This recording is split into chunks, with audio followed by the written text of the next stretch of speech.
cegah dini. Jadi ini sebenarnya kita sudah agak kebobolan ini. Sudah sampai bisa masuk berkembang di Indonesia. Swastiastu. Om Swastiastu. Om. Baik.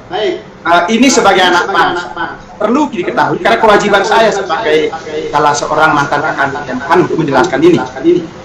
Jadi negara kesatuan Republik Indonesia adalah satu-satunya negara di dunia ini yang ada karena perjuangan, pertumpahan darah. Ini harus kita bangga kepada leluhur kita, sejarah bangsa kita. Suatu negara akan hancur apabila melupakan sejarahnya. Tidak cinta kepada leluhur kawitannya. Leluhur kawitan bagian dari sejarah kita. Nah, ini yang mau dihilangkan oleh sekelompok orang. Jangan mau. Bahwa negara Vietnam itu belajar dari Indonesia. Di dunia ini negara yang merdeka karena kan hanya dua itu. Satu Indonesia, dua Vietnam. Vietnam karena belajar dari Indonesia. Ini suaranya kok menggema, Pak. Jadi sekali lagi, apa itu negara? Negara dikatakan suatu negara, Indonesia sebelum merdeka juga sudah ada, tapi belum disebut negara. Kenapa? Nah, ini karena ada persyaratan suatu negara. Yang pertama, negara itu harus memiliki sumber daya manusia atau rakyat. Yang kedua, memiliki wilayah atau space.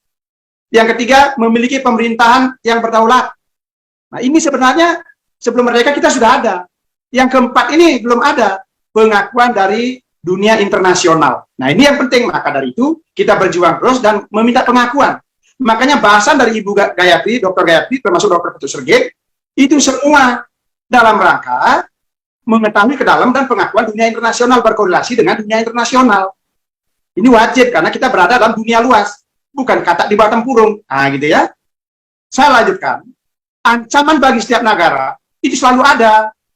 Sehingga, untuk mengantisipasi atau untuk mencegah ancaman, dibuatlah suatu tujuan. Tujuan negara kita apa? Melindungi bangsa dan seluruh tumpah darah Indonesia. Memajukan kesejahteraan umum, mencerdaskan kehidupan bangsa, ikut melaksanakan ketertiban dunia berdasarkan perdamaian abadi dan keadilan sosial. Lihat yang keempat, dunia. Jadi kita juga berhubungan dengan internasional, gitu ya. Yang selanjutnya, dengan tujuan ini dirumuskanlah cita-cita bangsa Indonesia, yaitu merdeka, bersatu, berdaulat, adil, dan makmur. Sudahkah kita ini sekarang merdeka? Kalau dari penjajah sudah. Tetapi kalau dilihat dari ancaman non-militer, itu belum merdeka. Kita masih ribut. Kita masih dijajah oleh orang luar, oleh keyakinan orang luar, oleh budaya luar. Nah, begitu ya. Tanpa sadar atau tidak, ini kita belum merdeka. Bagaimana caranya kita untuk mencapai kemerdekaan, persatuan, berdaulat, adil, dan makmur? Hanya satu jalan di zaman sekarang ini, meningkatkan kesadaran bela negara. Nah, apa itu kesadaran bela negara? Di sini kita perlu, sebelum ngomong kesadaran bela negara, kita harus tahu dulu wawasan Nusantara. Apa itu wawasan Nusantara? Cara pandang bangsa Indonesia terhadap rakyat, bangsa, dan wilayah negara kesatuan Republik Indonesia yang meliputi darat, laut, dan udara di atasnya sebagai satu kesatuan politik, ekonomi, sosial, budaya, dan pertahanan keamanan. Inilah wawasan Nusantara. Penting kita pahami bersama sebagai anak bangsa. Warga negara yang baik adalah warga negara yang mendahulukan kewajiban daripada menuntut haknya. Kewajiban kita salah satunya adalah memahami tentang wawasan Nusantara. Kalau kita tidak memahami wawasan Nusantara ini, akan mudah digeser, dipengaruhi oleh niat-niat orang atau bangsa lain yang mau mendapat keuntungan dari negara kita. Yang selanjutnya, tadi sudah disampaikan oleh Dr. Gayatri, kewaspadaan nasional. Apa itu kewaspadaan nasional? Suatu kualitas kesiapsiagaan yang dimiliki oleh bangsa Indonesia untuk mendeteksi, mengantisipasi sejak dini, dan melakukan aksi pencegahan terhadap berbagai bentuk dan sifat potensi ancaman terhadap NKRI. Jadi ini antisipasi dini, cegah dini. Jadi ini sebenarnya kita sudah agak kebobolan ini. Sudah sampai bisa masuk berkembang di Indonesia.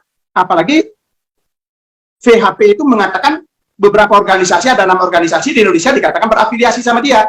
Jadi 6 organisasi ini harus berani menyatakan dirinya bahwa bukan afiliasi dia. Nah, dia menganggap kita begitu. Sampaikan 6 organisasi kalau memang benar, harus berani bahwa kita anak bangsa, anak Indonesia, anak Nusantara yang setia kepada negara kesatuan Republik Indonesia, harus berani menyampaikan hal itu. Bahwa saya organisasi yang 6 ini bukan afiliasi dari VPH. Begitu. Jangan takut. Ya, leluhur kita dengan pertumpahan darah, jiwa raga, harta benda banyak dikorbankan demi kemerdekaan ini. Jangan dia dengan mudahnya mengatakan 6 organisasi, katakan afiliasi dia. Jangan mau. Nah, demikian. Kita lanjutkan para peserta Zoom yang ada di Zoom ini maupun yang mendengarkan lewat FB, ya, bahwa ancaman terhadap negara kesatuan Republik Indonesia adalah sangat kompleks dan multidimensional. Untuk itulah dikelompokkanlah ancaman ini, ada yang nyata dan tidak nyata, ada aktual dan ada potensial. Di mana ancaman ini jenisnya ada 3, ada ancaman militer, ada ancaman hibrida, dan ancaman non-militer. Apa itu ancaman militer? Nah, kalau kita misalnya ada persengketaan dengan negara lain, pasti militernya yang bergerak. Gitu. Hibrida juga demikian, ada militernya, ada non-militernya. Karena kita tidak ada persengketaan dengan negara lain, sehingga sampai detik ini tidak ada ancaman militer maupun ancaman hibrida kepada negara kesatuan Republik Indonesia. Tetapi bagaimana dengan ancaman non-militer? Ancaman non-militer itu ada 7.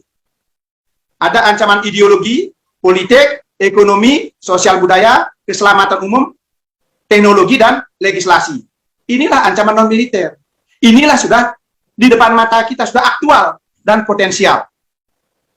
Nah, ini dia ya, ancaman non-militer ada 7. Bagaimana ancaman ideologi? Kita harus tahu, ideologi kita adalah Pancasila. Apa itu Pancasila? Pancasila sebagai dasar negara, way of life, pandangan hidup bangsa, sebagai dasar sumber dari segala sumber hukum, ya, pandangan hidup bangsa, dan seterusnya. Itulah Pancasila. Itu dasar negara.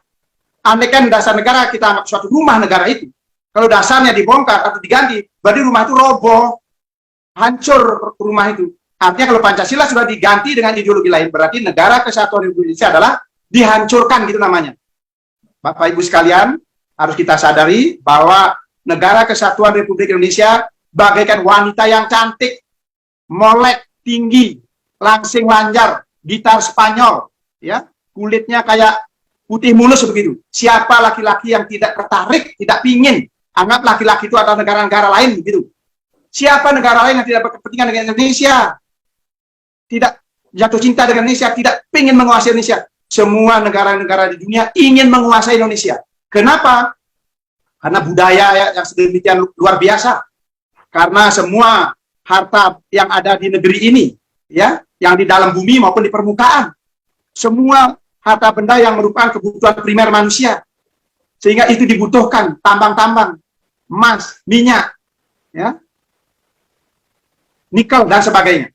Sekali lagi sadarlah bahwa kita adalah menjadi perhatian dunia, apalagi Bali. Bali kecil, di seluruh dunia itu hanya kecil, tetapi kalau boleh saya sombong mengatakannya, Bali adalah jiwanya dunia. Karena Bali bisa mengistirahatkan dunia selama 24 jam pada hari raya Nyepi. Hanya Bali yang bisa mengistirahatkan. Ya, hanya Bali bisa menghentikan penerbangan internasional selama 24 jam. Negara lain tidak ada. Tolong jangan sampai Bali berubah, Nusantara ini terpengaruh oleh pemikiran-pemikiran orang. Karena nanti ancaman ekonomi akan saya jelaskan. Apa ancaman ideologi itu? Membuat individualisme, materialisme, anti kemapanan, radikalisme, anarkisme, ateisme. Inilah wujud-wujud, ada beberapa wujud, mungkin ada yang lain lagi, tentang ancaman terhadap ideologi kita. Radikalisme, apa itu radikal? Siapapun dia, baik secara individu maupun kelompok, ya, yang merasa dirinya paling benar, yang lain salah, eksklusif, ya, itu sudah ciri-ciri radikal, menyalah-nyalahkan, ya, dia paling benar, itu sudah radikal namanya. Bahwa yang paling benar adalah ide Sang Yang Widi Wasil, Tuhan Yang Maha Kuasa. Di dunia ini tidak ada kebenaran relatif di dunia ini. Kebenaran nisbi hanya Tuhan. Nah, gitu, dan alam semesta ini. Begitu, ya. Saya lanjutkan. Bagaimana ancaman terhadap politik? Pemaksaan nilai global. Nah, itu tadi, ya, nilainya India yang kelompok VPA ini dipaksakan kepada 6 organisasi ini agar ikut dia. Kan begitu. Padahal kita adalah negara kesatuan Republik Indonesia. Nggak ada kaitannya dengan dia. Nah, silakan yang 6 organisasi ini. Nggak usah takut, harus berani kalau memang benar. Kecuali kalau sudah kayak Maharishi Bhisma, begitu, dalam sejarah kita sudah diberikan dalam Weda Semerti, salah satunya Itihasa, Mahabharata, itu adanya Maharishi Bhisma karena berada di lingkungan Korawa, memakan makanan yang diberikan dari Kurawa yang tidak halal itu, tidak bersih itu. Sehingga pada saat Drupadi ditarik kainnya, minta keadilan, beliau punya kapasitas, beliau punya kemampuan, kapabilitas, kewenangan, tidak bisa mengeluarkan seujung satu kalimat, satu kata pun nggak bisa beliau keluarkan. Nah ini, siapapun di antara kita kalau sudah masuk di lingkungan itu, udah menerima apa sesuatu, pasti nggak berani. Tapi 6 organisasi ini kalau betul tidak menerima sesuatu dari dia, selama ini, buktikan, harus berani menyampaikan. Begitu ya. Demokratisasi lingkungan hidup dengan dalih lingkungan hidup gitu ya, melarang suatu negara berbuat apa, padahal kalau dia di negaranya kepentingan dia itu bisa dia lakukan. Kemudian tekanan atau intervensi politik dari luar negeri, pemaksaan kehendak, separatisme, pecah kesatuan dan persatuan bangsa, tidak percaya terhadap pemerintah. Nah ini saya bahas yang bawah dulu ini, tidak percaya terhadap pemerintah. Padahal ajaran agama ini sudah ada namanya catur guru, ya. 4 guru yang harus kita hormati, kita junjung tinggi. Apa itu? Guru swadhyaya, ada guru wisesa, ada guru rupake, dan ada guru pengajian. Itu ajaran Hindu Nusantara, sudah mengajarkan itu. Kalau Hindu yang ada di luar Indonesia, apalagi tidak mengajarkan itu, berarti sudah bertentangan sama kita, bertentangan kepada Pancasila, bertentangan kepada negara. Jangan mau kita diatur, dia kita atur harusnya. Dia kita pengaruhi, jangan kita terpengaruh sama dia. Dia mengajak kita, kayak kata dibuat tempurung, memang tempurung kelapa itu kecil, hangat, apal mati itu. Baru 1 hari aja udah bisa menghafal apa yang ada di dalamnya. Yang kita mau kayak Hari Krishna Sai Baba Sampradaya itu, kan itu hanya 1 Bhagavad Gita. Yang 1 buku dihafalkan setahun, hafal lah itu. Kalau niatnya untuk itu. Kalau Hindu, budaya Nusantara, tidak begitu ajarannya. Bukan menghafalkan ajarannya, tapi melaksanakan. Ya, ada Tri Permana, agama Permana, Anumana Permana, Pratyasana. Kalau agama Permana, kalau akademisi betul dia, kan aja nana marga, di kampus boleh, di sekolah boleh. Tapi bermasyarakat, berbangsa, bernegara, bukan itu. Tapi Pratyasana Permana lewat karma marga, lewat perbuatan. Itu loh. Jangan mau kita dipengaruhi. Ya. Saya lanjutkan, saya pecah kesatuan dan persatuan bangsa. Mari kita lihat, jangan ngomong bangsa negara. Kita jadi orang Bali saja udah dipecah belah oleh kelompok itu. Kita udah terpapar, ada yang terpapar, dia nggak mau, karena ajaran dia mengajarkan tidak percaya kepada pemerintah, kepada catur guru, hanya kepada guru dia saja. Guru dialah Tuhan, tunduk kepada gurunya. Termasuk buku pun nggak boleh beli buku orang lain, harus buku dari garis perguruan. Karena itu monopoli, ekonomi larinya itu. Gitu loh. Ada politik, tapi politik ekonomi.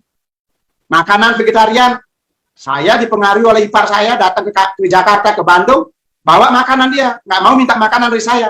Apalagi beli, nggak mau dia beli. Nah, begitu caranya dia monopoli, tanpa disadari. Belum lagi iuran, nah, nantilah dibahas bagi yang tahu. Ini kita dipecah belah persatuan-kesatuan bangsa, persatuan-kesatuan sebagai orang Bali, persatuan-kesatuan sebagai umat Hindu Dhamma Nusantara. Jangan mau sebenarnya kita, sadarlah saudara-saudara yang sudah terpapar itu. Ya, saya lanjutkan. Nah, di sini ekonomi. Ancaman ekonomi apa?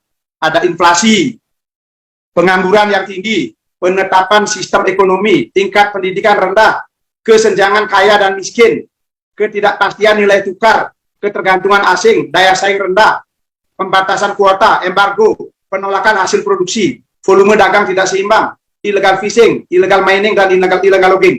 Nah, di sini masalah ekonomi juga dipakai topengan oleh itu. Padahal ngomong agama itu ada 2 arahnya, ada vertikal, ada horizontal. Kalau vertikal itu keyakinan kepada Tuhan dan manifestasi Tuhan. Kalau dunia, memang moksatam jagadita, itu moksatam vertikal. Dunia itu jagadita, memang ada kaitan dengan ekonomi, tapi perlu kita ketahui yang mana ekonomi kita, yang ekonomi berdasarkan dharma. Karena tujuan utama hidup umat manusia secara horizontal catur purusa arte, dharma, arte, kamu moksa. Yang kedua adalah harta, cari harta sebanyak-banyaknya, cari ekonomi sebanyak-banyaknya dengan dasar dharma. Dharma itu kebenaran agama, kebenaran ajaran, gitu. Bukan menghalalkan segala cara. Nah ini ya, ini umat sedharma yang dapat saya sampaikan kaitan ekonomi. Silakan nanti lebih dalam gali, silakan. Ini waktu terbatas soalnya. Saya lanjutkan. Sosial budaya, masalah kemiskinan, kebodohan, konflik SARA, penetrasi budaya luar, obat terlarang, perdagangan manusia, penyakit masyarakat, ada korupsi, kolusi nepotisme, KKN, konflik SARA. Nah, saya dengar dari Parisade di Sulawesi, tadi juga ada yang ngechat lewat dari Sulawesi itu. Konflik SARA itu sudah hampir mau terjadi itu untuk PADI-nya cepat menangani. Jadi kelompok Adi Krishna Sai Baba Sampradaya ini mengkonversi ajaran Islam Kristen juga. Jadi orang Islam sudah ada yang marah di situ, orang Kristen ada yang marah. Untung PHDI menyerang itu bukan Hindu, bukan Dewa Parisade itu, begitu. Jadi kita sadarlah semua, ya, pahami. Nanti di belakang akan lebih jelas lagi. Kalau ini berjalan terus, konflik SARA akan terjadi karena Hindu Indonesia Nusantara bukanlah mengkonversi ajaran lain. Sudah bukti keluhurannya agama yang ada dari sebelum Masehi, mungkin satu-satunya adalah Hindu. Yang lainnya semua setelah Masehi. Itu artinya Hindu ini sangat mulia, sangat luhur. Apalagi orang kita di Bali, Nusantara, itu luhur leluhur kita itu, luar biasa. Kemudian penetrasi budaya luar. Nah, kita sudah punya budaya luar biasa Nusantara ini. Ya, khususnya Bali juga. Dunia kagum, mengagumi. Dunia datang ke Bali, ke Nusantara itu bukan karena agama. Karena budayanya yang luhur. Karena budayanya yang luar biasa, gitu loh. Budayanya apa? Di samping budaya pakaian, gamelan, seni, ya etikanya, sopan santun, ramah tamah itu budaya yang luhur dari leluhur kita. Itulah yang dicari, didatangi oleh wisatawan mancanegara, bukan karena agama, ya, bukan karena agama Hindu, bukan karena agama Islam, Kristen, bukan, karena budaya Nusantara. Makanya founding father kita, Bung Karno menyatakan apa? Kalau kalian menjadi Hindu, jangan jadi orang India, jadilah orang Nusantara, yang budaya Nusantara, begitu loh. Jadi Islam, jangan jadi orang Arab, jadilah Islam yang budaya Nusantara. Karena kita orang Indonesia, makanan berbeda, ya kan? Orang tua berbeda, leluhur berbeda itu, ya. Nggak ada kaitan leluhur kita, nggak ada garis keturunan kita dengan dia itu. Kalau keyakinan dari Tuhan, boleh-boleh saja. Itu kalau dari Tuhan, makanya diterima di Indonesia. Kalau darah kelahiran, nggak ada kaitan kita dengan dia itu. Mau India, mau Arab, mau Yahudi, nggak ada kita. Kalau keyakinan itu kan ada dari Tuhan, kebenaran Tuhan, itu Tuhan itu milik semua umat di seluruh dunia. Makanya diterima juga di Indonesia, begitu loh. Kita lanjutkan. Keselamatan umum, bencana alam, ya, pencemaran lingkungan, kepatuhan undang-undang rendah, premanisme, urbanisasi atau migrasi, opini dan provokasi negatif, kerusuhan sosial, konflik horizontal, terorisme, keamanan pangan, keamanan biologi, kejahatan narkotika, epidemi atau penyebaran ular, keterbatasan infrastruktur. Nah, sekarang epidemi atau pandemi ini, corona, sudah terjadi. Kenapa terjadi? Nah, bencana alam juga terjadi. Kenapa terjadi? Karena kita umat manusia secara horizontal tidak setia, tidak taat kepada peraturan, kepada pemerintah, dan aturan yang dikeluarkan pemerintah. Itu udah pasti. Contoh, dilarang menebang hutan lindung, ditebang, dicuri. Nah, itu terjadilah bencana alam sekarang. Kan begitu kan? Dan itu juga bagian dari penetral penyakit pandemi. Karena oksigen kurang, jadi pandemi penyakit lebih unggul dia, sehingga bisa muncul sekarang. Coba tumbuhan besar itu tetap. Atau binatang juga pada dibunuh yang langka-langka itu. Nah, begitu kan? Demikian. Akibat dari itu muncullah konflik horizontal. Ya, muncul terorisme, mudah masuk ya dia, karena kita kekurangan dengan dijanjikan duit, materi, nah, akhirnya mau ikut itu, kan begitu, tanpa disadari. Karena kalau ngomong teroris, mungkin dia nggak sadar, nggak pernah dia ngomong teroris. Mana juga nyamuk malaria pernah mengaku bahwa dirinya itu menyebarkan malaria, nggak ada. Kalau maling, tidak maling itu nggak ada. Pasti di kamuflase dia. Bagaimana tolong ambilin itu, nah, gitu. Jangan bilang-bilang, nah, gitu kan. Padahal disuruh maling dia. Nah, kalau dia coba maling itu mungkin nggak mau. Dengan bahasa lain sehingga dia mau, padahal dia maling juga akhirnya jadinya. Nah, ini kita harus cerdas dan bijaksana, sama-sama belajar kita cerdas dan bijaksana. Kita lanjutkan. Teknologi. Apa itu kejahatan cyber? Berita bohong, hoax, lambatnya transfer iptek, ketergantungan teknologi luar negeri, penyebaran virus komputer, pencurian hak intelektual, dampak negatif dari teknologi ini. Nah, gitu. Jadi ini jelas, ya, tadi udah disampaikan Pak sama Ibu Dr. Gayatri tentang negatifnya ini, bahwa karena adanya teknologi yang canggih ini, bagi mereka yang cerdas bijaksana mampu memanfaatkan itu akan menjadi ajang karma baik bagi dia, ajang pahala bagi dia, karena dia bisa nge-share yang baik-baik, mensosialiskan sesuatu yang baik-baik, berpahalalah dia, bisa menggunakan momentum itu untuk mendapatkan ekonomi, berdagang lewat media, kan begitu. Tapi mereka yang negatif, yang tidak mampu menarik atau memanfaatkan teknologi, justru dia menyebarkan berita-berita hoax, ya, menimbulkan perselisihan, keributan, begitu.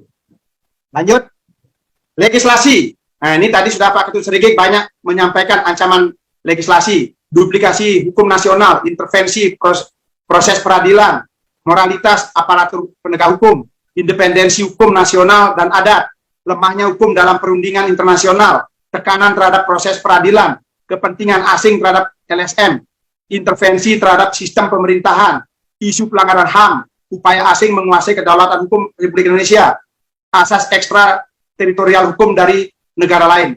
Di sini yang saya garis bawahi tebalkan isu pelanggaran HAM. Semua orang yang memiliki kepentingan untuk mendapatkan kepentingan dia dilemparkan isu hak asasi manusia.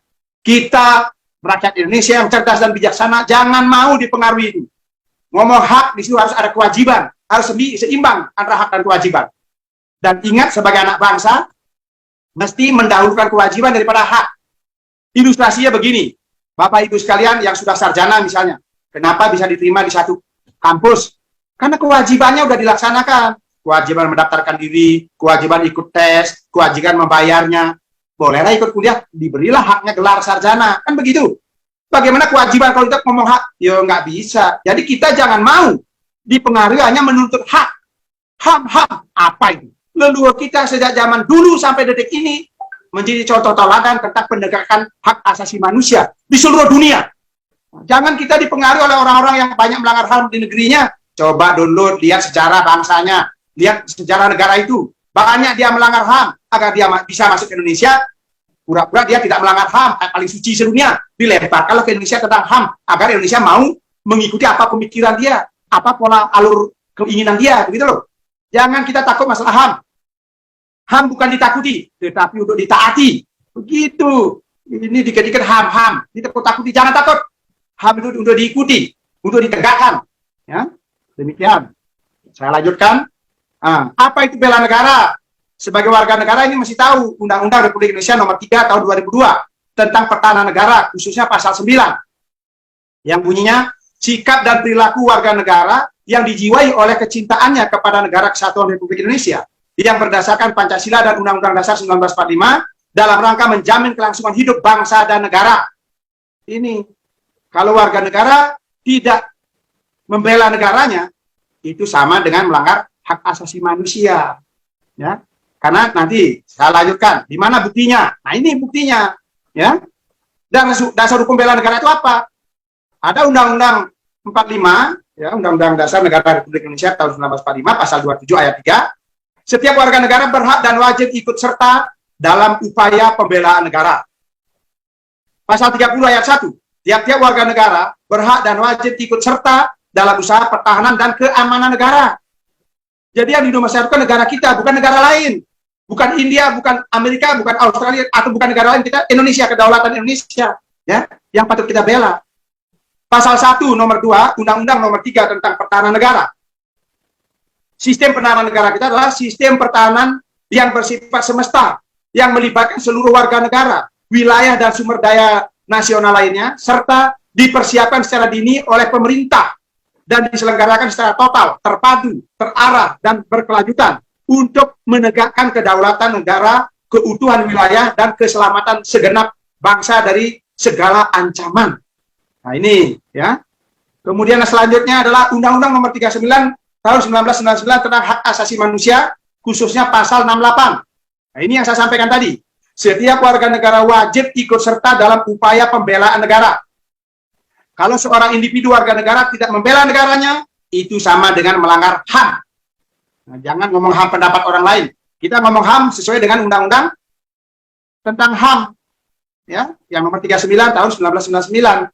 Ini dasar kita. Di mana kita berpijak, di sana langit dijunjung. Nah, di mana kita sebagai warga negara Indonesia, kita harus setia, taat, tunduk patuh kepada peraturan hukum yang berlaku di negara kesatuan Republik Indonesia. Kita harus tunduk patuh kepada pemerintahan yang sah, kepada presiden kita, kepada gubernur kita, gubernur Bali, kepada gubernur yang ada di tiap-tiap daerah, kepada wali kota, bupati, camat, kepala desa, ketua RT, sampai dengan kepala rumah tangga. Itu yang kita taati, bukan orang lain. Ya, orang India yang dia nggak tahu ini datang ke sini disembah-sembah, bapak ibunya nggak pernah disujudi, nggak pernah disembahi. Itu sesuai dengan horizontal aja udah salah peraturan negara. Apalagi vertikal agama Hindu yang pada dihormati ya catur guru itu, bukan itu siapa itu? Kan begitu. Ya. Kita lanjutkan. Apa itu nilai-nilai bela negara? Yang pertama, cinta tanah air Indonesia. Yang kedua, sadar berbangsa dan bernegara Indonesia. Yang ketiga, yakin pada Pancasila sebagai ideologi negara. Rela berkorban untuk bangsa dan negara. Bukan rela berkorban untuk organisasi lain di luar negara kita, bukan ideologi Pancasila. Memiliki kemampuan awal bela negara. Ya, di sini yakin kepada Pancasila, artinya tadi sudah dibuka juga oleh Dr. Sergei, ya, Pancasila kesatu ketuhanan yang Maha Esa. Selain meyakini ketuhanan yang Maha Esa, itu tidak pantas dan tidak boleh ada di Indonesia. Hari Krishna Sai Baba Sampradaya asing itu tidak boleh, tidak pantas ada di Indonesia karena bertentangan dengan ideologi negara Pancasila. Begitu ya, bertentangan dengan undang-undang yang berlaku di Indonesia. Tambah lagi adanya keputusan Jaksa Agung nomor 107 garis miring JA garis miring 5 garis miring 1984. Itu negara, undang-undang ketentuan negara melarang itu ada di Indonesia. Nah, itu bagi yang sudah terpapar, sadarlah, buka hati dan pikirannya. Saya paham betul, itu adalah ideologi sangat susah dihilangkan. Ideologi adalah ancaman berat bagi negara ini, ancaman transnasional. Ya, sadarlah, hanya diri Anda yang mampu menyadarkan diri Anda. Orang lain nggak mampu, karena itu ideologi. Itu bersifat laten. Ya, ideologi adalah ancaman laten. Susah, hanya dirinya sendiri yang bisa menghilangkan. Tolong, kalau Anda diri sendiri nggak mampu menghilangkan, undanglah saya bagi Anda yang sudah terpapar. Mari, kita duduk bersama. Akan saya buka secara vertikal agama Hindu Nusantara maupun horizontal berbangsa bernegara. Akan saya buka. Nanti di belakang juga akan saya berikan slide-nya. Bagaimana sekarang sebagai umat Hindu mewujudkan bela negara? Nah ini, menumbuhkan rasa cinta kasih kita kepada diri sendiri. I love myself. Kalau kita belum mencintai diri kita sendiri, jangan ngomong bela negara. Jangan ngomong orang lain. Kalau diri Anda juga. Bagaimana wujud mencintai diri sendiri? Kita tidak mau berpikir, berbicara, berbuat yang jelek di tubuh kita. Atau tubuh kita ditampilkan kepada orang lain. Itu artinya baru cinta kepada diri sendiri. Kalau Anda menghina ajaran Hindu, dibilang memakan bangkai, mempersembahkan bangkai, yadnya yang dilakukan oleh leluhur Anda, leluhur kita, sampai sekarang dilakukan oleh orang Bali, dibilang upacara-upacara yang tamasik, rajasik. Nah, ini berarti bagaimana mencintai diri sendiri namanya. Leluhurnya aja udah dihina. Ya? Kalau nggak ikut kelompok itu dibilang belum sadar. Gimana kok mau-maunya terpapar? Ada juga yang tokoh. Saya sedih juga. Mana dia cinta sama dirinya? Dia sama dirinya aja dia nggak kenal, artinya bagaimana dia mencintai dirinya? Ya, coba kenali diri dulu, baru cintai diri. Dia sama dirinya aja nggak kenal, makanya nggak mencintai dirinya, dia menghina dirinya sendiri. Ya. Yang kedua, I love my family. Anda harus mencintai keluarga Anda. Ya, keluarga kita, bapak ibu kita adalah widi sekali, patut sujud dihormati. Kalau Anda ikut aliran itu, Anda dilarang untuk menghormati orang tua dan leluhurnya, apalagi sangga. Sangat dilarang itu. Saya sejak letnan 2 sampai kolonel ini, saya dipengaruhi. Ya, saya tidak mau. Ada sekarang orangnya jadi sudinya ada di Bali itu orangnya. Kalau dia saya buka, kalau mau dia, ayo berhadapan dengan saya buka di media umum. Itu bukti dia mempengaruhi saya agar saya ikut kelompok dia. Saya tetap tahu agama A tidak ganggu pergi, A itu sesuatu. Sesuatu agama adalah sesuatu yang tidak pergi, alias tetap di tempat, alias langgeng, mulai keto, nggak berubah, gitu loh. Itu keyakinan nggak perlu diperdebatkan, nggak perlu diperbincangkan. Nggak, bukan di tataran otak kalau keyakinan, tataran hati, keyakinan, jiwa. Begitu. Akhirnya pagah kita kekal. Itulah agama, itulah saya ingin belajar untuk pagah. Gitu loh, memegang itu. Yang ketiga, I love my religion. Kita cinta kepada desa kita, kecamatan kita, kabupaten kita, provinsi kita. Dengan cara apa? Berkaryalah. Berpotensilah di wilayah masing-masing. Begitu. Berpikir, berbicara, berbuat. Yang selanjutnya, I love my religion. Harus cinta kepada agama kita Hindu, Dharma, Indonesia, dengan budaya Nusantara. Kalau kita tidak kenal pada agama kita, tidak kenal sama budaya kita, atau kenal sama agama atau sampradaya lain, budaya lain, ya itu apa yang dikenal, apa diketahui, itu yang dibesar-besarkan, didewa-dewakan. Karena sifat sempitnya atau sombongnya manusia begitu. Apa yang diketahui itu yang dianggap paling benar, yang belum diketahui kadang-kadang dianggap nggak ada, dianggap salah. Nah ini, mari kita sadar, cintailah agama Hindu, Dengan cara apa? Baca, belajarlah. Bertanyalah kepada orang tahu tentang Hindu. Tapi jangan yang salah. Aguran-guruan itu alile dahat. Mencari guru atau berguru adalah alile dahat. Berbahaya, hati-hati. Kalau gurunya kayak Sri Krishna, itu akan luar biasa jadinya. Kalau gurunya kayak Sengkuni, sangat berbahaya sekali. Memang cantik, manis, cerdas dia. Tetapi menghancurkan kita, menghancurkan manusia, alam semesta. Begitu. Mari kita bisa berteriak semua, my religion is Hindu Dharma Indonesia. Itu bukan Hindu Hare Krishna, bukan Hindu Sai Baba, bukan Hindu India, bukan Hindu Amerika. Kita adalah Hindu Dharma Indonesia. Kenapa? Di mana kaki berbicara, di sana langit dijunjung. Hindu itu sangat luas dan dalam. Tuhan memberi kebebasan bagi umat untuk mengimplementasikan dimanapun kita berada. Begitu loh. Kita lanjutkan. Nah, inilah yang saya janjikan kepada para sulingge seluruh Provinsi Bali pada saat saya menjabat sebagai Kakan Wilkemhan Provinsi Bali. Ini juga sudah saya sebarkan ke geria-geria kepada sulingge kurang lebih 120-an. Karena niat saya ke seluruh sulingge. Kepada Ida Carinanda juga ini sudah saya kirim karena saat ini beliau yang dianggap paling menguasai lah secara agama permana tentang ilmu pengetahuan agama. Saya kirim, saya minta saran masukan. Tapi sampai berakhir saya dinas di Bali, sekian tahun lamanya, tidak ada saran masukan, berarti ini sudah dianggap benar. Makanya saya sebarkan ke geria-geria. Dan saya janji, nanti akan saya sampaikan juga kepada Parisada Hindu Dharma Indonesia Masa Bakti 2021-2026. Sehingga ini dasarnya kita berbicara agama. Bagaimana Brahman kembali kepada Brahman. Dari Tuhan, sinar Tuhan para dewa, div, tak terhingga jumlahnya, tapi dirangkum ini singkat aja saya sampaikan. Dikecilkan menjadi Trimurti, Brahma Wisnu Siwa. Dari beliau inilah mewahyukan ajaran agama yang diterima oleh Saptarsi dan Maha Maharsi yang lain. Apa wahyu yang diterima? Dikumpulkan, disusun Weda yang disebut Weda. Weda itu ada dua. Ada Weda yang tidak tertulis, ada Weda yang tertulis. Ada Maya, Tatua, ada Tatua. Kalau Weda yang tertulis dikelompokkan menjadi dua. Ada Weda Sruti, ada Weda Semerti. Weda Sruti ada Weda Swirah dibilang, ada Caturweda, Rigweda, Yajurweda, Samaweda, dan Atharwaveda. Pancamaweda yaitu Bhagavad Gita. Dan perlu saya garis bawahi tebal-tebal di sini, Bhagavad Gita yang dicantumkan di sini bukanlah Bhagavad Gita as it is. Di mana bedanya? Kalau Bhagavad Gita as it is itu yang disebut Krishna di situ adalah Sri Krishna Chaitanya Mahaprabhu, manusia biasa. Begitu. Sedangkan Bhagavad Gita Pancamaweda ini adalah Awatara ke-8. Awatara yang dari Dewa Wisnu. Yang memiliki tugas karena manusia di zaman itu tidak mampu lagi menegakkan kebenaran Dharma yang dilakukan oleh Korawa, turunlah beliau menegakkan Dharma. Dia melaksanakan tugas Pralina, tugas siwanya adalah Arjuna.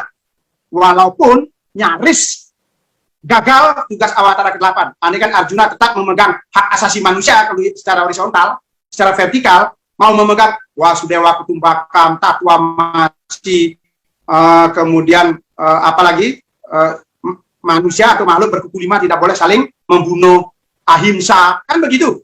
Arjuna tidak mau berperang, gagal tugas Awatara ke-8.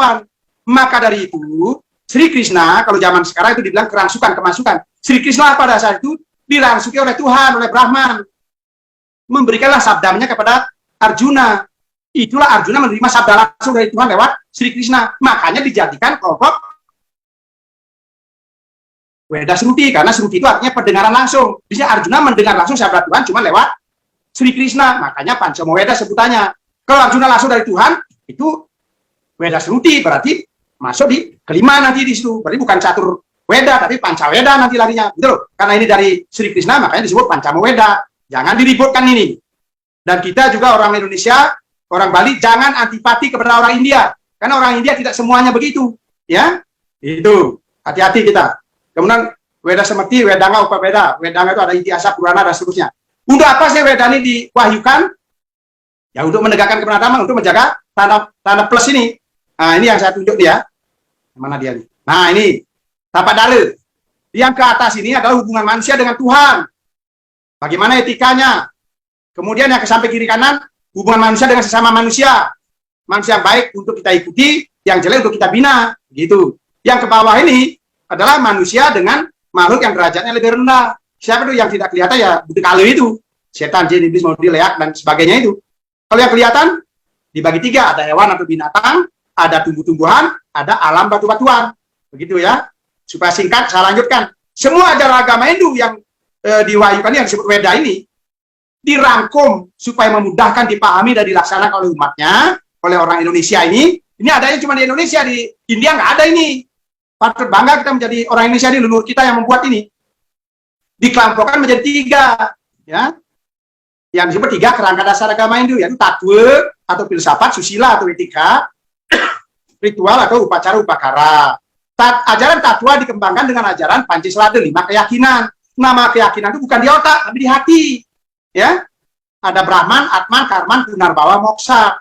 Untuk meyakini ini, karena tidak bisa di otak, tataran otak, diberikan juga cara untuk meyakini itu. Ada Tri Permana, ada agama permana, Anumana permana, Pratyaksa permana. Agama permana artinya yakin dan percaya dengan ucapan-ucapan kitab suci atau ucapan-ucapan orang suci. Anumana permana, akal sehat, analisis kalau bahasa akademisnya. Kalau ilmu rakyat jelata ya ilmu gutak-gatik gatuk gitu, ya. Orang Jawa bilang di gutak-gatik gatukan gitu. Kalau bahasa akademisnya dianalisis. Analisis juga menggutak-gatik gatukan antara referensi satu dengan referensi lain dengan data-data yang ditemukan di lapangan. Menjadi teori baru atau menguatkan teori yang ada atau menggugurkan teori yang ada, kan begitu. Itu sama saja. Makanya saya dengar akademis, ada juga orang akademis yang bijaksana, bagus, memang harus begitu. Sarjana sujana. Ada juga sarjana yang sombong, menghina. Kamu itu masyarakat itu apa? Dibilang goblok masyarakat. Itu ilmu gutak-gatik gatuk. Kayak dia paling benar saja. Itu kan. Kalau teori itu ada karena adanya manusia bodoh dulu yang tidak punya ilmu. Apa yang orang dulu kita yang tidak bisa baca dulu dianalisa, ditulis, baru jadi ilmu. Gitu loh. Ilmu itu belakangan dari pelaksanaan leluhur kawitan. Itu. Jadi kita jangan minder yang nggak tahu akademis, yang bukan sarjana nggak usah minder. Nggak sekolah nggak usah minder. Masalah kebenaran ilmu itu hati nurani. Ilmu itu datang dari hati nurani yang baik. Nah, begitu. Kemudian susila dikembangkan dengan ajaran Trikaya Parisuda, Pancayama Brata, Pancaniyama Brata, Sadripu, Catur Asrama, Catur Pusarta, dan lain-lain. Banyak ilmu tentang susila. Di sini nggak saya buka, nanti kalau ada waktu khusus ini. Bisa 5 jam juga bisa ini. Kemudian ritual, itu dengan Pancayatnya. Yatnya besar itu dibagi dua, ada Ditya Karma Yatnya, ada Naimitya Karma Yatnya. Yatnya yang diatur berdasarkan pawukon, ada juga yatnya yang tidak diatur berdasarkan pawukon. Gitu ya. Apa itu? Nanti silakan baca. Sebagai umat Hindu harus tahu. Cari kitab sucinya, baca itu tentang hari raya. Kemudian Pancayatnya ada Dewa Yatnya, Pitru Yatnya, Manusia Yatnya, Resi Yatnya, dan Buddha Yatnya. Ini ada hanya di Nusantara. Kalau di saya Bapak itu nggak ada Dewa Yatnya itu. Pitru Yatnya nggak ada dia. Ya. Buddha Yatnya nggak ada dia. Resi Yatnya juga nggak ada. Yang ada gurunya dituhankan. Itu aja. Nah ini jangan kita mau dipengaruhi. Itu kata di Watapurung saya bilang. Ini keluasan kita ini nih. Ya. Kemudian cara melaksanakan ada Panca Marga Yatnya, ada Drewa Yatnya, Tapa Yatnya, Swadhyaya Yatnya, Yoga Yatnya, dan Jenana Yatnya. Gitu ya. Semua 3 kerangka dasar ini dilaksanakan dengan catur marga, 4 jalan. Ya. Dengan 4 jalan. Jenana Marga, Bakti Marga, Karma Marga, dan Raja Yoga Marga. Apa itu Jenana Marga?